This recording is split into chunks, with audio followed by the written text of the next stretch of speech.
Hello दोस्तों, आज जो हमारा टॉपिक है डिस्कशन का वो है tax planning in respect of managerial remuneration.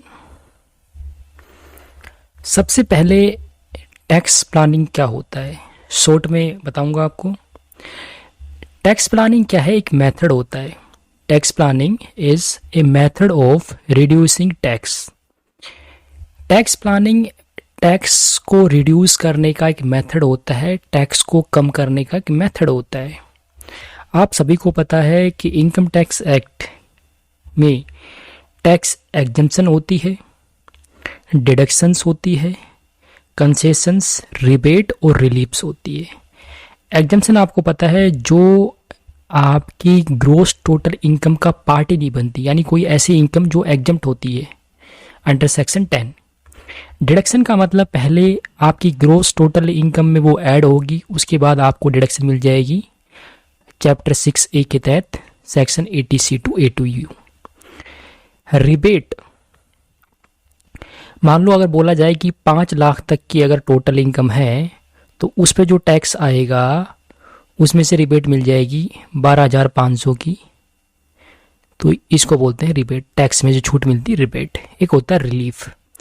Relief का मतलब होता है मान लो कोई arrear salary with retrospective effect है, उसमें कुछ रिवीजन होके आपको अगर सैलरी मिलती है एरियर सैलरी, तो पास्ट के जो रेट होंगे और जो आज के रेट में दोनों में डिफरेंस मिलेगा आपको, तो उसकी वजह से टैक्स आपका ज़्यादा हो सकता है, तो वहाँ पर आपको रिलीफ मिल जाती है।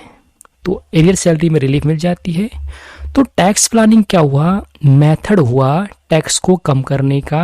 टैक्स एग्जम्पशन, डिडक्शंस, रिबेट और रिलीफ को यूज कर कर एसएससी जो है इनकी एडवांटेज लेता है विदाउट वॉयलेटिंग लीगल प्रोविजन। बिना लीगल प्रोविजन को तोड़े हुए, वॉयलेट किए हुए टैक्स को कम किया जाता है। ये होता है टैक्स प्लानिंग। मैनेजरियल रेमुनरेशन का मतलब होता है रेमुनरेशन टू मैनेजरियल स्टाफ यानी मैनेजर, और रेमुनरेशन टू एम्प्लॉइज। एम्प्लॉयर जो है अपने एम्प्लॉई को जो भी रेमुनरेशन देगा उसकी टैक्स प्लानिंग कैसे करते हैं वो इस टॉपिक में मैं आपको बताऊंगा। तो सबसे पहले हम देखते हैं कि एम्प्लॉयर और एम्प्लॉय के बीच में जो रिलेशनशिप होता है, जो संबंध होता है, वो होता है मास्टर और सर्वेंट का। और इनके बीच में जो कॉन्ट्रैक्ट होता है वो होता है कॉन्ट्रैक्ट ऑफ सर्विस। एम्प्लॉयर और एम्प्लॉय के बीच में जो रिलेशनशिप है वो होता है मास्टर सर्वेंट का, और कॉन्ट्रैक्ट ऑफ सर्विस का इनका कॉन्ट्रैक्ट होता है। Tax planning regarding employees remuneration, यानी एम्प्लॉइज को जो रेमुनरेशन दिया जाएगा, एक तो हम देखेंगे from employers point of view यानी एम्प्लॉयर्स यानी मालिक के दृष्टिकोण से। एक हम बात करेंगे एम्प्लॉइज पॉइंट ऑफ व्यू यानी एम्प्लॉय के दृष्टिकोण से। एम्प्लॉयर अपने एम्प्लॉइज, अपने मैनेजर्स को देता है मैनेजरियल रेमुनरेशन, जो कि एक सिग्निफिकेंट पार्ट होता है एक्सपेंडिचर का। अब भाई ये एम्प्लॉयर जो है ये अपने एम्प्लॉय मैनेजर को जो रेमुनरेशन देगा, सैलरी एटसेट्रा, तो वो इसके लिए तो क्या है, ये एक्सपेंडिचर होगा, तो एक सिग्निफिकेंट पार्ट होता है एक्सपेंडिचर का। अगर ये एक्सपेंडिचर डिसअलाउड हो जाए इस एम्प्लॉयर के हाथ में, तो इससे इसकी टैक्स लायबिलिटी बढ़ जाएगी। मतलब जब ये एम्प्लॉयर अपनी पीजीबीपी की इनकम निकालेगा इनकम टैक्स एक्ट के हिसाब से, तो मतलब मान लो अगर प्रॉफिट लॉस ये है, इसका ग्रोस 100 रुपये है, तो यहाँ पर ये खर्चा दिखाएगा, और ये खर्चा 10 रुपये जो है ये अगर डिसअलाउड हो जाए तो इससे इसकी टैक्स लायबिलिटी बढ़ जाएगी। अगर 10 रुपये अगर ये अलाउ हो जाए तो यहाँ पर 90 बच जाएगा नेट प्रॉफिट। तो ऐसे ही अगर एक्सपेंडिचर डिसअलाउड हो गया एम्प्लॉयर के हाथ में, तो उससे उसकी टैक्स लायबिलिटी बढ़ जाएगी। अब हम बात करते हैं कौन से ऐसे एक्सपेंस है जो इंकर होते हैं as a remuneration to staff, यानी स्टाफ को जो रेमुनरेशन दिया जाता है वो कौन कौन से एक्सपेंसेस होते हैं वो देखते हैं हम। लेकिन उससे पहले आप ये जान लो कि इनकम टैक्स एक्ट 1961 में कुछ एक्सपेंस ऐसे होते हैं जो फुली डिडक्टेबल होते हैं। मतलब अगर एम्प्लॉयर ने 10 रुपये खर्च किए तो पूरे 10 रुपये की क्या मिल जाएगी उसको, डिडक्शन। इसको बोलते हैं फुली डिडक्टेबल। एक होता है विद इन स्पेसिफाइड लिमिट, एक लिमिट के तहत अलाउ होगा, डिडक्शन मिलेगी। मान लो अगर 10 रुपये एम्प्लॉयर ने खर्च किए हैं तो 8 रुपये की डिडक्शन मिल जाएगी, 2 रुपये क्या हो जाएंगे, डिसलाउड। एक होता है नॉट एबल एट ऑल, मतलब बिल्कुल भी डिडक्शन नहीं मिलती। मतलब 10 रुपये अगर खर्चा किया है, एक्सपेंडिचर किया है, कि पूरा का पूरा क्या हो जाएगा, डिसलाउड 10 रुपये, तो इससे लायबिलिटी उससे बढ़ जाएगी। अब कौन कौन से वो खर्चे हैं जो एज ए मैनेजर रेम्यूनरेशन के रूप में होते हैं स्टाफ के ऊपर या मैनेजर के ऊपर जो किए जाते हैं एम्प्लॉयर द्वारा, वो हम देखते हैं। सबसे पहले expense relating to building owned by employer. अगर कोई बिल्डिंग है एम्प्लॉयर की तो उससे संबंधित जो खर्चे होंगे, भाई बिल्डिंग ओन्ड है एम्प्लॉयर यानी एम्प्लॉयर की बिल्डिंग है, उसको बिजनेस पर्पज के लिए यूज किया जा रहा है, यानी स्टाफ क्वार्टर के रूप में या बिजनेस पर्पज के लिए यूज किया जाता है बिल्डिंग को। तो एम्प्लॉयर जो बिल्डिंग पे, जो क्वार्टर पे रिपेयर एक्सपेंस करेगा, कोई लैंड रिवेन्यू एक्सपेंस करता है, कोई म्युनिसिपल टैक्स पे करता है, इंश्योरेंस कराता है बिल्डिंग का यानी उसका प्रीमियम पे करता है, तो जितनी अमाउंट पे करेगा एम्प्लॉयर उस सभी की मिल जाएगी उसको डिडक्शन, यानी ये क्या हो जाएगा, डिडक्टेबल हो जाएगा। जब वो अपनी पीजीबीपी की इनकम निकालेगा तो इन सब की डिडक्शन मिल जाएगी उसको। तो कॉमन सी बात है, जब उसको डिडक्शन मिल जाएगी यहाँ पे तो ये जो प्रॉफिट है ये कम होता चला जाएगा, इससे लायबिलिटी कम हो जाएगी। उसके बाद सेकंड है बिल्डिंग टेकन ऑन रेंट। अगर बिल्डिंग रेंट पे भी ले रखी है तो रेंट जो खर्चा करेगा रेंट का उसकी डिडक्शन मिल जाएगी उसको। इसके अलावा अगर उसने एग्रीमेंट के तहत ये माना हुआ है कि मैं और भी खर्चे करूंगा इस पे, रेंट पे जो बिल्डिंग ली हुई है, तो जो भी वो इंश्योरेंस प्रीमियम पे करेगा, उसका रिपेयर कराएगा, उसकी भी उसको डिडक्शन मिल जाएगी। उसके बाद expense relating to machinery plant and furniture.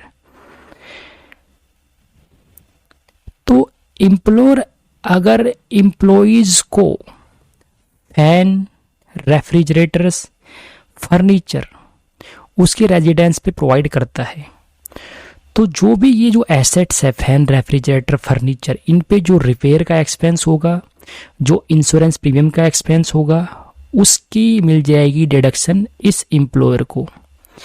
Employer ने अपने एम्प्लॉय को जो भी मशीनरी, प्लांट, फर्नीचर दिया हुआ है, फैंस, रेफ्रिजरेटर, फर्नीचर उसके रेजिडेंस पे, तो इस एसेट पे जो भी एक्सपेंस होगा रिपेयर, इंश्योरेंस प्रीमियम का, उस सभी खर्चे की मिल जाएगी एम्प्लॉयर को deduction.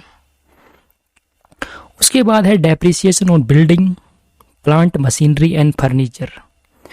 Building, plant, machinery and furniture पे जो डेप्रिसिएशन होगा, कॉमन सी बात है, अगर बिल्डिंग, प्लांट, मशीनरी, फर्नीचर अगर एम्प्लॉयर का है तो उस पर चार्ज करेगा डेप्रिसिएशन। और ये जो बिल्डिंग, प्लांट, मशीनरी, फर्नीचर है, अगर स्टाफ को पर्सनल यूज के लिए दे रखा है तो भी डेप्रिसिएशन अलाउड हो जाएगा। उसके बाद है insurance premium on health of employees. लेकिन ध्यान ये रखना है कि इंश्योरेंस एक तो अप्रूव्ड होना चाहिए सेंट्रल गवर्नमेंट से और एडा से अप्रूव होना चाहिए, जनरल इंश्योरेंस कॉरपोरेशन से भी वो अप्रूव हो। तो जो भी इंश्योरेंस प्रीमियम पे किया जाएगा एम्प्लॉइज की हेल्थ के ऊपर, तो उसकी मिल जाएगी डिडक्शन एम्प्लॉयर को, यानी वो अलाउड हो जाएगा expense as a insurance premium जो किया जाएगा एम्प्लॉय की हेल्थ पे। उसके बाद अगर कोई बोनस या कमीशन पे होता है एम्प्लॉयर द्वारा एम्प्लॉय को या स्टाफ को, तो बोनस कमीशन की मिल जाएगी उसको डिडक्शन, लेकिन ये मिलती है एक्चुअल पेमेंट बेसिस पे अंडर सेक्शन 43B के तहत। मतलब कि एम्प्लॉयर को अपनी रिटर्न ऑफ इनकम फाइल करने की ड्यू डेट से पहले इसकी पेमेंट करनी पड़ेगी, तभी मिलेगी डिडक्शन। उसके बाद है इंटरेस्ट ऑन लोन। अगर एम्प्लॉयर अपने एम्प्लॉय को लोन दे देता है इंटरेस्ट फ्री या कंसेशन रेट पे,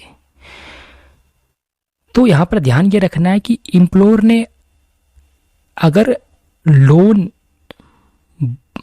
लिया हुआ है यानी बोरो किया है, स्पेशली लोन देने के पर्पज से ही, एम्प्लॉयर ने लोन लिया हुआ है स्टाफ को लोन देने के पर्पज से ही, तो डिडक्शन नहीं मिलेगी, नॉर्मली उसको डिडक्शन मिल जाएगी। ये बात ध्यान रखनी है। उसके बाद है contribution towards approved fund. Approved funds क्या होता है, जैसे आरपीएफ, आरपीएफ होता है recognise provident fund, ASF approved superannuation fund, approved gratuity fund, लेकिन ये लिमिट के तहत ही इसकी डिडक्शन मिलती है। इसके अलावा जो पेंशन स्कीम होती है अंडर सेक्शन 80CCD के तहत, उसमें अप टू 10% की डिडक्शन मिलती है। और अगर एम्प्लॉयर जो है वो सेंट्रल गवर्नमेंट है तो यहाँ पर 14% हो जाता है। तो पेंशन स्कीम में भी अगर एम्प्लॉयर कॉन्ट्रीब्यूट करता है अपने एम्प्लॉय के बिहाफ पे तो उसकी डिडक्शन मिल जाएगी उसको। उसके बाद अगर कोई एक्सपेंस होता है फैमिली प्लानिंग पे, एम्प्लॉयर द्वारा एम्प्लॉय के फैमिली प्लानिंग को प्रमोट के लिए एक्सपेंस किया जाता है, यानी एक्सपेंस भले ही रिवेन्यू हो, अगर रिवेन्यू है तो पूरे की पूरी, मान लो अगर 100 रुपये खर्च किए हैं तो पूरी की पूरी मिल जाएगी डिडक्शन। अगर 100 रुपये खर्च किए वो कैपिटल नेचर का एक्सपेंस है तो 5 इक्वल इंस्टॉलमेंट में डिडक्शन मिलेगी, यानी पहले साल मिलेगी कितनी, 20 रुपये, फिर 20, फिर 20, यानी 5 साल तक एम्प्लॉयर को डिडक्शन मिलेगी। एक्सपेंस ऑन एंटरटेनमेंट, अगर एम्प्लॉयर जो है वो एक्सपेंस करता है एंटरटेनमेंट के ऊपर तो उसकी भी उसको डिडक्शन मिल जाती है। Expense on holiday home, guest house पे कोई खर्चा करा एम्प्लॉयर ने तो उसकी डिडक्शन मिल जाएगी 37 सेक्शन के तहत। कोई अदर एक्सपेंस है जो प्रिक्विजिट्स प्रोवाइड करने या कोई बेनिफिट्स या कोई एम्प्लॉयज़ के वेलफेयर के लिए होता है तो उसकी भी उसको मिल जाएगी डिडक्शन। तो ये फर्स्ट पार्ट था, इसे मैंने आपको बताया कि जो मैनेजरल रेम्यूनरेशन होते हैं वो एज ए एक्सपेंस होते हैं और एम्प्लॉयर के हाथ में उसको उसकी डिडक्शन मिल जाती है, यानी एम्प्लॉयर को उसकी डिडक्शन मिल जाएगी, एम्प्लॉयर के हाथ में वो डिडक्टेबल होते हैं। नेक्स्ट पार्ट में हम बात करेंगे एम्प्लॉयर्स पॉइंट ऑफ व्यू से टैक्स प्लानिंग कैसे होगी और एम्प्लॉय के पॉइंट ऑफ व्यू से टैक्स प्लानिंग क्या होगी। Okay, thank you.